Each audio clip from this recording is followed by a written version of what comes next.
Hello guys, কেমন আছো তোমরা সবাই? আশা করি সবাই খুব ভালো আছো। তো আজকে আমার ব্লগটা শুরু করলাম আমার মায়ের সাথে। আমার জীবনের একটা প্রিয় মানুষ। মা প্রত্যেকের জীবনের প্রিয় মানুষ, কিন্তু আমার জীবনে আমার মা কম মেয়ে বেশি আমার কাছে। তাই আমার জীবনে মায়ের ভূমিকাটা একটু অন্যরকম। এখন 6:15 বাজে, দেখতেই পাচ্ছ আমি এই বাড়িতে।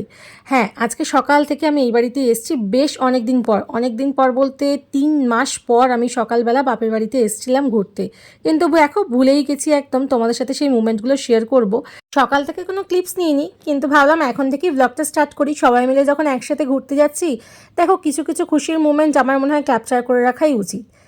এই যে দেখো ছোট্ট মেয়েটাকে আমি কেমন সাজিয়ে দিচ্ছি। হ্যাঁ, ঠিক বলেছো, আমার মা আমার কাছে ছোট্ট মেয়ের সমান। 2018-তে আমাদের জীবনে এমন একটা ইনসিডেন্ট ঘটে মাকে নিয়ে। তারপর থেকে মা কতটা লাইফে দামি হয় সেই জিনিসটা কখনো আগে না বুঝলেও সেই 2018 সাল আমাকে বুঝিয়ে দিয়েছিল কতটা ইম্পর্টেন্ট মা আমার জীবনে। সেই দিন দাঁড়িয়ে ঈশ্বরের কাছে একটাই প্রার্থনা করেছিলাম দিন রাত, যে ঈশ্বর আমার মাকে তুমি আমার কাছে ফিরিয়ে দাও, আমার আর জীবনে কিচ্ছু চাই না।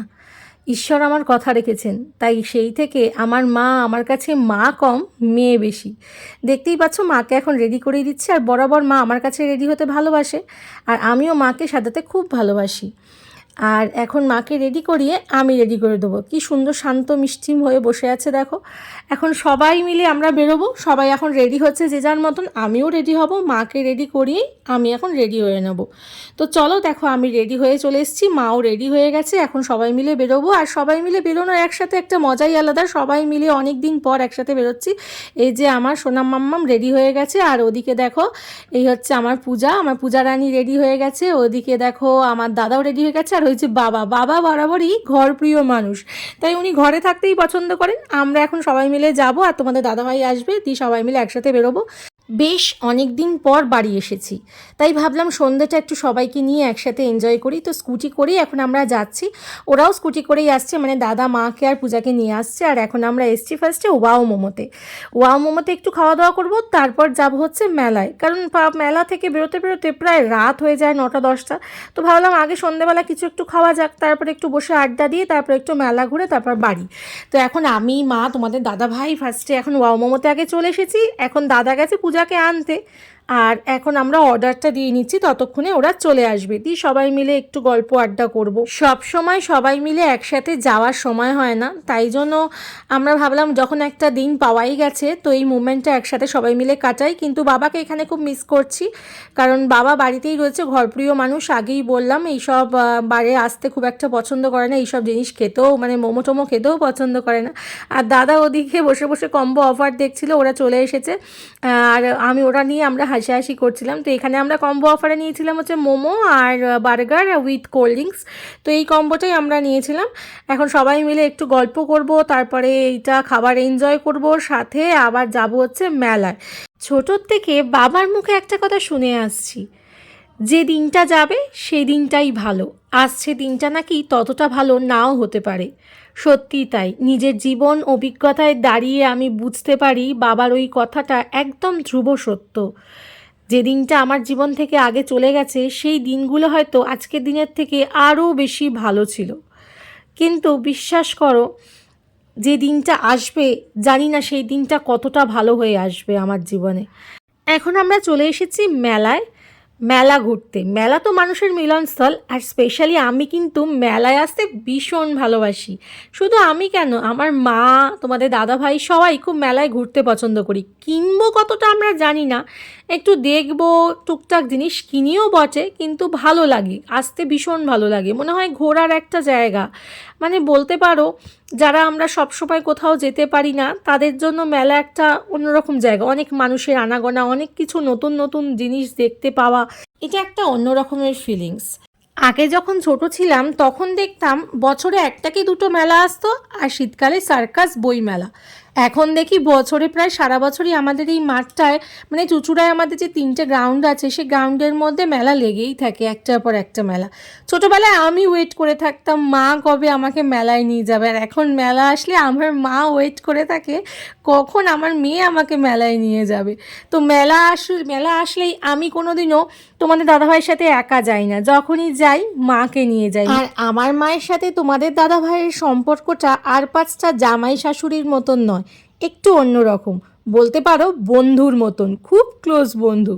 তো যাই হোক, এখন এখানে ইয়াররিংস দেখছিলাম, আর ওদিকে আমার একটা কথা মনে পড়ে গেল ওই চপার সেকশনটা দেখে, যে আমি ওখান থেকে একটা চপার বোর্ড মতন কিনে নেবো। আর ওখানে মায়েরাও একটু নাইফ টাইপ দেখছিল যে ওখান থেকে কী কী নেবে না নেবে। আর পাশে জানো তো খুব ভালো কুলারে হাওয়া দিচ্ছ, প্রচণ্ড গরম ছিল তো, তাই ওই দোকানটাতেই দাঁড়িয়ে আর নড়তে ইচ্ছা করছিল না, ভাবলাম একটুখানি কুলারের হাওয়া খেয়ে নিই, কারণ প্রচণ্ড গরম। আর এখন আমরা মেলাটা পুরোটাই ঘুরে দেখব। মেলা ঘুরতে ঘুরতে ছোটোবেলার অনেক স্মৃতি মনে পড়ে যায়। তখন হয়তো এত রকম মানে এরকম সাজসজ্জা বা এত বড় মেলা ছিল না, তখন মেলা ছিল খুব সামান্য ছোট্ট একটা মেলা আসতো, কিন্তু সেই মেলাটায় যাওয়ার জন্য বছরে একবার আসতো, তো আমরা সারা বছর ওয়েট করতাম। আর এই স্পেশালি হচ্ছে আচারের দোকান। এই মেলায় আসছে শুনে আমার শাশুড়ি মাও এক পায়ে লাফিয়ে বলল যে আমার জন্য কিন্তু আচার আনতে ভুলবি না। তাই মেলায় আসলে ওনার জন্য আচারটা নিতে আমি একদম ভুলি না। আগে এত আচার খেতে ভালো লাগতো না, কিন্তু আমার শাশুড়ি মা আচার খেতে এত ভালোবাসে, অভ্যেসটা আমাকেও করিয়ে ছেড়েছেন। তাই মেলায় এসে আচারের দোকান আগে খুঁজি। তো এখন তোমাদের দাদাভাই একটু খেলবো বলে এই গ্লাসের যে খেলাটা হয় সেটা খেললো, আর আমার মা বায়না করলো, তোমার দাদাভাইকে দেখে দুই বন্ধু মিলে বায়না করলো যে আমরা এখন দুজন দুরকম জিনিস খেলবো। ও তো গ্লাসের খেলা খেললো, মা আবার এই বলের খেলা খেললো। এই বলের খেলাটা না আমি আজ অবধি জিততে পারিনি, আমার মনে হয় কেউই জিততে পারে না, এটা এমনভাবেই সাজানো থাকে। তো আমার মা চেষ্টা করলো, তোমাদের দাদাভাই চেষ্টা করলো, আমার দাদাও চেষ্টা করলো, পূজা, আমি সবাই মিলে চেষ্টা করলাম, কিন্তু কেউই কিন্তু সাকসেসফুল হতে পারলাম না, একজনও হতে পারলাম, কারণ ওদের ওইভাবেই হয়তো সাজানো থাকে যে পারবে না কেউই, বা কেউই ওই নাম্বারগুলো কালেক্ট করা থাকে, যে যে নাম্বারগুলো ওরা বলে দেয় সেই নাম্বারগুলো কেউই জোগাড় মানে তুলতে পারে না, একদম যোগ করে দেখা যায় হয় ওর আগে হয়েছে কিংবা ওর পরে নাম্বার হয়েছে।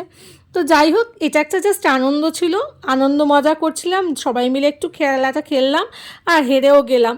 আর চলো, এইখানে দেখলাম বাচ্চাগুলো খেলছে, তখন মনে হচ্ছিলো ইস আমি যদি ছোটো থাকতাম, আমাদের ছোটো থাকতে তো এইরকম খেলা আসেনি। তো মোমো খেয়েছিলাম, ফুচকা খাওয়ার ইচ্ছা ছিল, ভাবলাম না ফুচকা আইসক্রিম কিছুই খাবো না, পেট একদম প্রচণ্ড ভরপুর, বাড়ি গিয়ে আবার খেতে হবে। আর এখানে প্রচুর রাইডসও আসে জানো তো, আগে ছোটোবেলায় এত রাইডস আসতো না, এখন দেখি প্রচুর রাইডস আসে, কিন্তু কি জানি বড় হওয়ার সাথে সাথে না এই রাইডসগুলো এখন আর আমি নিতে পারি না, মানে আমার কিছু শারীরিক প্রবলেম হয়ে যায়, তাই রাইডসগুলোকে আমি দূর থেকেই দেখি, দেখতে ভালো লাগে, কিন্তু বিশ্বাস করো চড়তে ইচ্ছা করলেও ভয় লাগে, অনেক শারীরিক প্রবলেমের জন্যই বেশিরভাগ ভয়টা লাগে। এই ড্রাগন সাফারি দেখে তোমাদের দাদাভাইকে বললাম এটা তো ইজি, এই রাইডটা করা যেতে পারে, তখন তোমাদের দাদাভাই বললো ঠিক আছে একটা বাচ্চা জোগাড় করতে হবে, না হলে ভাববে এরা ট্রেনে করে কোথাও যায়নি, ড্রাগন সাফারি করতে এসছে ফার্স্ট। তো যাই হোক, তো আমরা এখন চলে এলাম একটা শাড়ির শপে। তো এখানে প্রচুর ভালো ভালো সুন্দর সুন্দর কালেকশান ছিল ঢাকাইয়ের, বাংলাদেশি শপ যেহেতু, বাংলাদেশের দোকানে বেশিরভাগ এইরকম ঢাকাইয়ের কালেকশানই থাকে, আর উনি না বাঙাল ভাষাতেই কথা বলছিলেন আমাদের সাথে, আমরা কিন্তু এই কথাগুলো শোনার জন্যই ওনার দোকানে গিয়েছিলাম স্পেশালি আর কি। তো চলো এখন বাড়ি এসেছি, ডিনার করতে বসে গেছি, আর অনেকটা রাত হয়ে গেছে, প্রায় 11টা বাজতে চললো।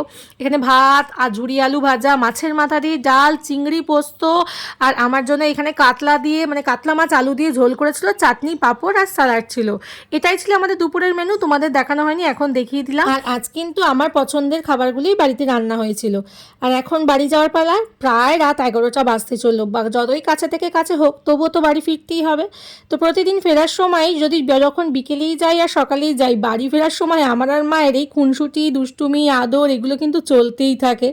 তো তার 30% ক্লিপস তোমাদের সাথে শেয়ার করলাম, আমি আর মা কি করি ফেরার সময়। 8টা ঘন্টা আমাদের সময় লেগে যায় এই দুজনের মধ্যে খুনসুটি, আদর, দুষ্টুমি করার জন্য। তো এখন বাড়ি ফিরবো, আর ওদিকে দেখো তোমাদের দাদাভাইকে সমানে বলছি চলো চলো, কিন্তু ফেলে আসতে মন ইচ্ছা করছে না। তার কি করব, প্রত্যেকটা মেয়ের জীবনে গেছি যখন ফিরতে তো হবেই আমাকে আমার ঠিকানায়। এখন আমার ঠিকানা বদলে গেছে, প্রত্যেকটা মেয়ের জীবনেই তাই হয়, ঠিকানা ঠিক বিয়ের পর বদলেই যায়। তো তোমাদের দাদাভাইকে বলছি আর কত লেট করবে, এবার চলো, ফিরতে যখন হবে আর লেট করে লাভ নেই, যদিও ও সকাল থেকে আসেনি, রাত্রেবেলা এসেছে। তার এদিকে দেখো বাবাও বসে আছে চুপচাপ করে, তো ওকে বলছি চলো আর বেরিয়ে পড়ি। এবার এই ব্লগটা এখানেই এন্ড করব, তাই বাবাকে বললাম একটু হাই করে দাও সবাইকে, সবাইকে হাই করে দিয়ে এখন বাবারও মনটা খারাপ যে আমি চলে আসবো বলে। তো চলো আজকের ব্লগটা এখানেই এন্ড করলাম, ভালো লাগলে অবশ্যই লাইক কমেন্ট শেয়ার করো, চ্যানেলটা সাবস্ক্রাইব করে নিও। সবাই ভালো থেকো, সুস্থ থেকো, দেখা হবে তোমাদের সঙ্গে নতুন একটি ব্লগে। টাটা।